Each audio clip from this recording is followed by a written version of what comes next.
I'm Leon Lovelace, and this is the Unstoppable Force. Alright, I have a report right here about AT&T agreeing to buy Time Warner Cable. AT&T Inc. said on Saturday it agreed to buy Time Warner Cable Inc. for $85.4 billion, the boldest move yet by a telecommunications company to acquire content to stream over its high-speed network to attract a growing number of online viewers.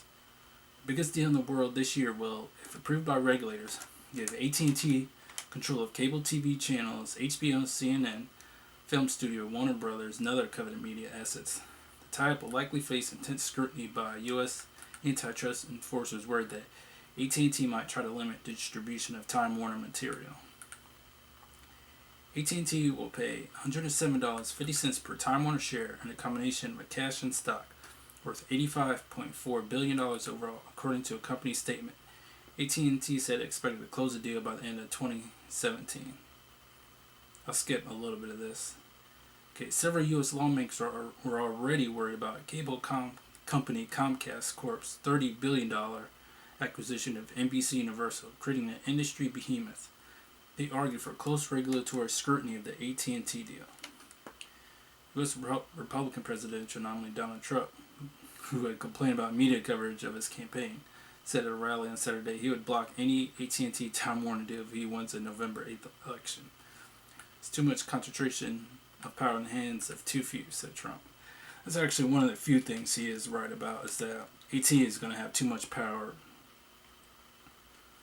Okay, I'll go on to a little bit more. Okay, AT&T, whose main wireless phone and broadband service business is showing signs of slowing, has already made moves to turn itself into a media powerhouse.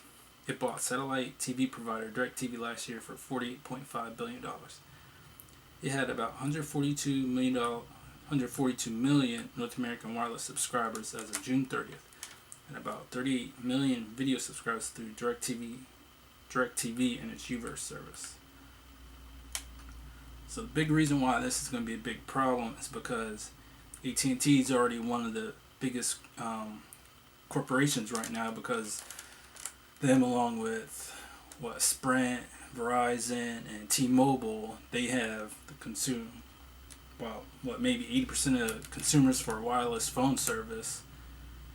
So they already have a concentration of power from that. And then it talked about they bought DirecTV last year, so they already just scooped up 38 million video subscribers already. So they're going to get just even more, revenue from that, profits. So they're already gaining plenty of power already. So now they're buying Time Warner Cable, and Time Warner's already only one of the two major companies that provide internet service, the other being Comcast. So any company buying Time Warner or Comcast is really not going to be good for the consumers, because they're going to do that to raise the prices. Even if they only raise it $1 or $2, it's still raising our prices, and we're not getting any better service. So that's really going to hurt the consumer. And we already need maybe a few more major internet service providers anyway. So in my area, I have Time Warner Cable. There might only be one or two other companies that provide internet for me in my area.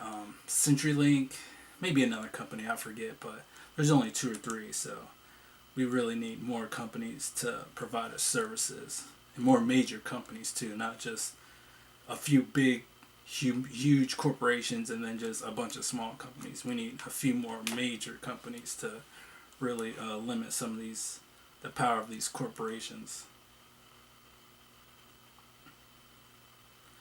Alright, so thanks for watching, and stay tuned for one of my next videos.